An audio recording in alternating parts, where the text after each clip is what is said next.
अगर कहानी अच्छी लगे तो लाइक, कमेंट, सब्सक्राइब जरूर करना। चलते हैं कहानी में। कहते हैं जब कोई इंसान हमारे साथ होता है तब हम उसकी कद्र नहीं करते हैं, जब वो हमसे दूर चला जाता है तब हमें उसकी मौजूदगी की एहसास होता है। जब वो हमारे पास नहीं होता है तब हम हर पल बेचैन, उदास और अकेला महसूस करते हैं। लेकिन अगर वक्त रहते हम उन लोगों को, उन रिश्तों को संभाल लें तो हमारी जिंदगी खुशहाल हो जाती है। कुछ ऐसा ही रजत के साथ हुआ है। जब खुशी रजत के करीब थी तब उसने उसकी कोई परवाह नहीं की। रजत ने अपने मतलब के लिए उससे शादी की थी, लेकिन वो नहीं जानता था कि वो लड़की उसके जीने मरने की वजह बन जाएगी। रजत एक बहुत अच्छे व्यक्तित्व का लड़का है। वो अपने फायदे और मतलब के लिए किसी और को कोई नुकसान नहीं पहुंचाता है। बचपन से ही उसने कभी किसी के साथ गलत नहीं किया, लेकिन अब उसने खुशी को जाने अनजाने में बहुत ज्यादा दर्द दे दिया था, जिसका गिल्ट उसे जीने नहीं दे रहा था।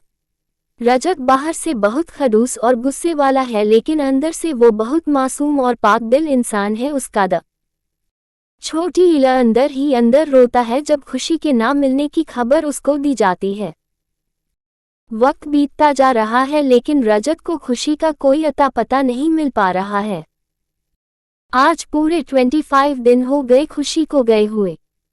इन दिनों में रजत बहुत कमजोर और ज्यादा गुस्से वाला हो गया है।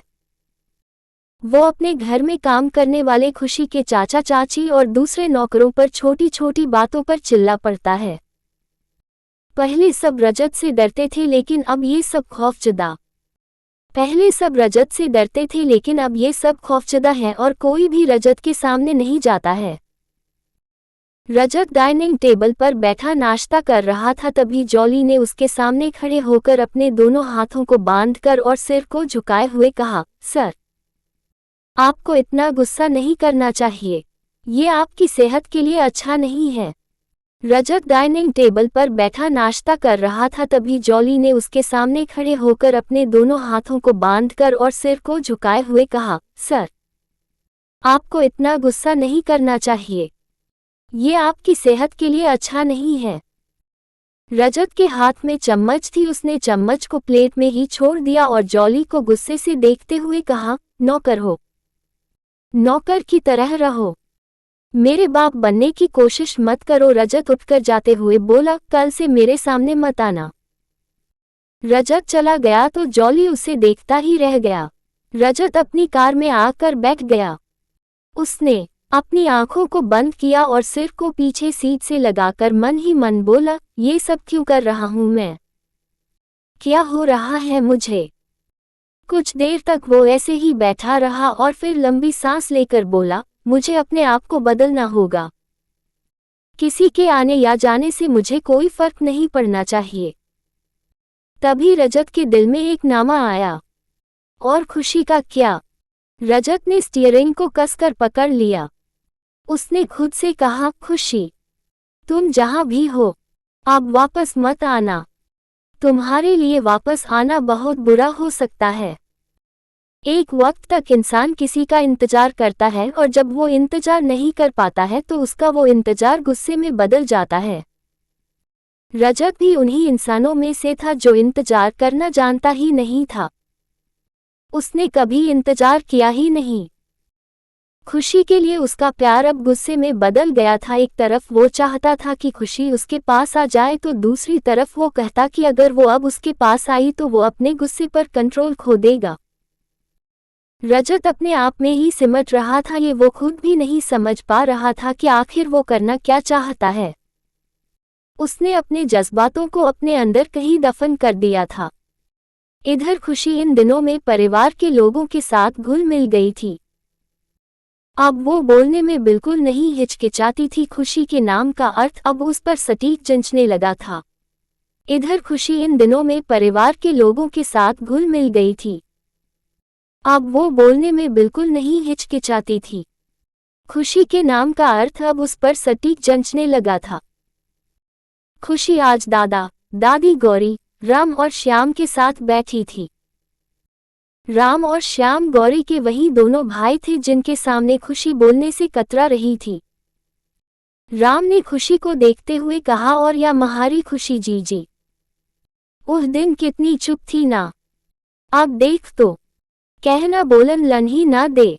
राम की बात पर सब हंसने लगे तो खुशी ने मुंह बनाकर कहा, हाँ तो उस दिन मैं नई नई थी ना, मैं जानती ही नहीं थी तुम दोनों शरारती बंदरों को। खुशी ने ये बोलकर गौरी से हाई फाई किया तो राम और श्याम दोनों एक साथ बोले, बंदर। और तू कैसा? बांदरी, चिपकी हुई बांदरी।